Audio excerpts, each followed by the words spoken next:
नंदनपुरी एगो छोटा सा लेकिन खुशहाल गांव रहे। चंदन यही गांव में रहे वाला मेहनती लड़का रहे। चंदन एगो दर्जी की दुकान में काम करत रहे, जेमे वो खूब माहिर रहे। इला बहन जी, राहुल सरारा जैसन राहुल कहले रही वैसे ही बनौले बानी। वाह चंदन भैया, रउआ हाथ में तो जादू बा।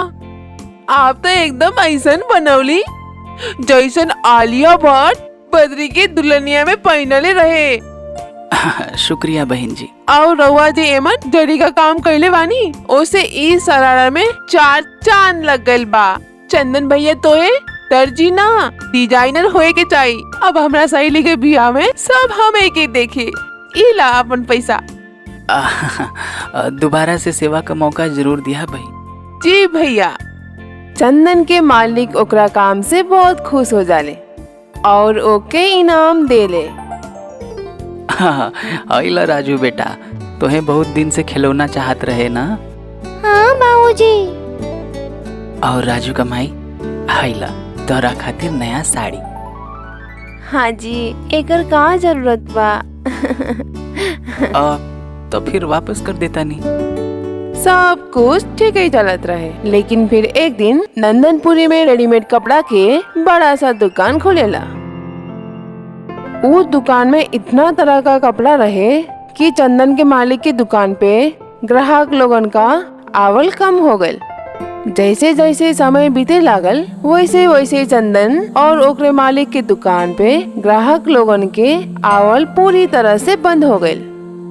देखा भाई चंदन, हमें बड़ा दुख के साथ तोहें बतावे के पड़त बा कि पुश्तों से चलल हमारी दुकान अब बंद करे के पड़ी। रउआ माफी काहे मांगत तानी मालिक? आज जे कुछ भी है रउए के वजह से है। रउए तो हमें दर्जी का काम सिखौली, जे वजह से इतना साल हम इज्जत का रोटी कमा पौली। देखो चंदन, हम तो हैं तनख्वाह तना दे पाई हम अगर, हाँ लेकिन हमरे गोदाम में हमरे दादाजी के एगो सिलाई मशीन बा। तू अगर चाह तो ओके ले जा। ठीक बा मालिक। चंदन गोदाम से वो पुराना सिलाई मशीन उठावलस और अपना घरे ले आइल। ई का बाजी? का कहीं मार्केट में एगो रेडीमेड के नया दुकान खुलल बा, जे वजह से मालिक अपन दर्जी का दुकान बंद कर देले। अब हमरा पास कोनो काम ना बा। बाबूजी रउआ चिंता मत करे, हम घरे घरे जाके सिलाई का काम हुई ऐसा सबसे पूछब। अजी राजू एकदम सही कहत बा। हम अपने सहेलियन के लगे जाके साड़ी ब्लाउज के काम ले आए। रउआ चिंता मत करिए पापा, हम सब मिल के मुसीबत से निकलब। राजू के आइडिया काम कर गए और चंदन के घर बैठे बैठे इतना काम मिल गए कि ओकर गुजारा चल सके। राजू बेटा, हम कुछ सामान लेवे शहर जात बनी। तू जल्दी से ही सफारी सेठ भानु प्रताप के यहाँ और हई यूनिफॉर्म इंस्पेक्टर साहब के यहाँ पहुँचा दा। कितना नीमन जैकेट बा, पता ना हम ऐसा कब पहनब। घरे में तो कहीं ना बा, एक बार पहन के तो देख ली। राजू जैसे ही वो जैकेट पहन के आईना में देखेला तो उके दिखाई देला कि वो जैकेट वाला बच्चा लेखा दिखे लागल। हे भगवान, ये हमने चेहरा के का हो गइल? अरे हमार आवाज के का हो गइल? ये कैसे हो गइल? अभी जैकेट पहने से पहले तो ठीक रही। राजू डर के मारे वो जैकेट उतार देलस और वो देखलस कि वो फिर से राजू बन गइल और ओकर आवाज भी नॉर्मल हो गइल।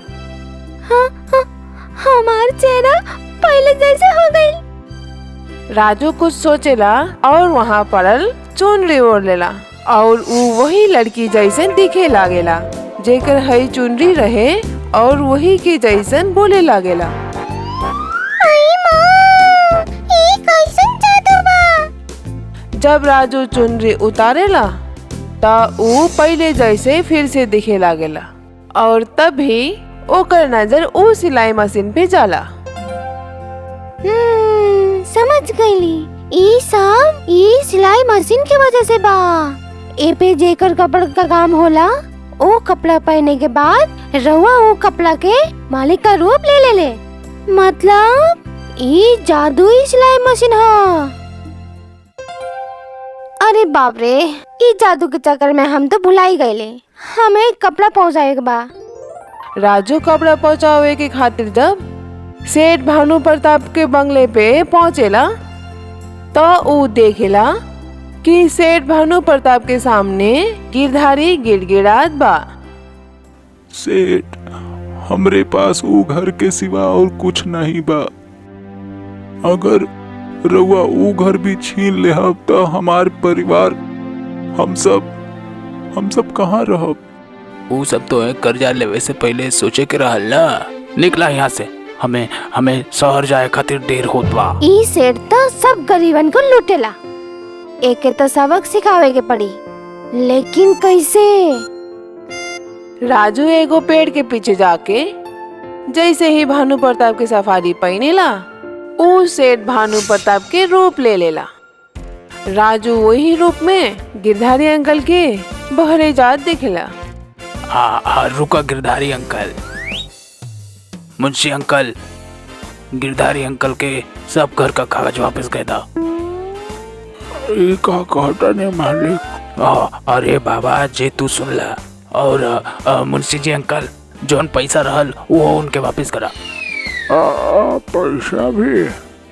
और हाँ अंकल, हमके शहर से आवे से पहले ये काम हो जाए के चाहिए, तो हम तुम्हें दुगना पगार भी दे। मंदिर का लगी मालिक, अभी के आ गए देता नहीं। लेकिन ये सबके अंकल काहे कहता? लगत बा बुढ़ा सठिया गइल बा, पर हमके ओसे का दुगना पगार मिली। वाह वाह वाह वाह वाह। काम होई के बाद राजू जल्दी जल्दी में पेड़ के पीछे जाके सफारी उतारेला। ओकरा बाद अपने रूप में आ जाला। राजू सफारी लेके मुंशी जी के पास जाला।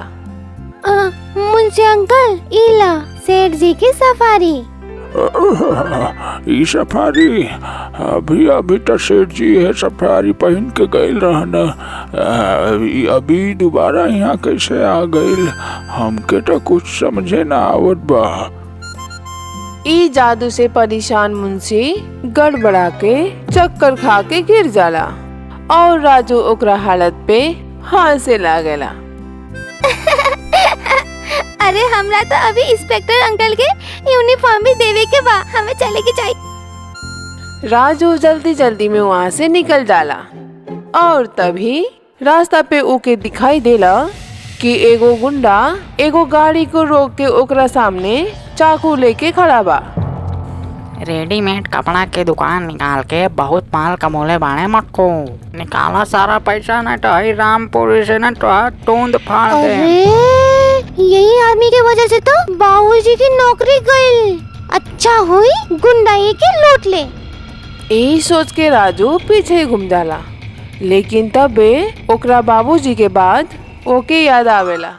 राजू बेटा, हमन के साथे कोई बुरा बर्ताव करे और हमनी भी ओकरा साथे बुरा बर्ताव करी जा तो हमनी में और ओकरा में का फर्क रह जाई?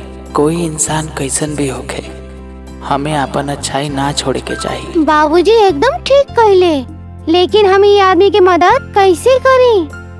तबे राजू की नजर पुलिस के यूनिफॉर्म पे जाला और ओके एको आइडिया आयल। राजू एको पेड़ के पीछे जाके पुलिस के वर्दी पहन लेला और इंस्पेक्टर अंकल के रूप ले लेला।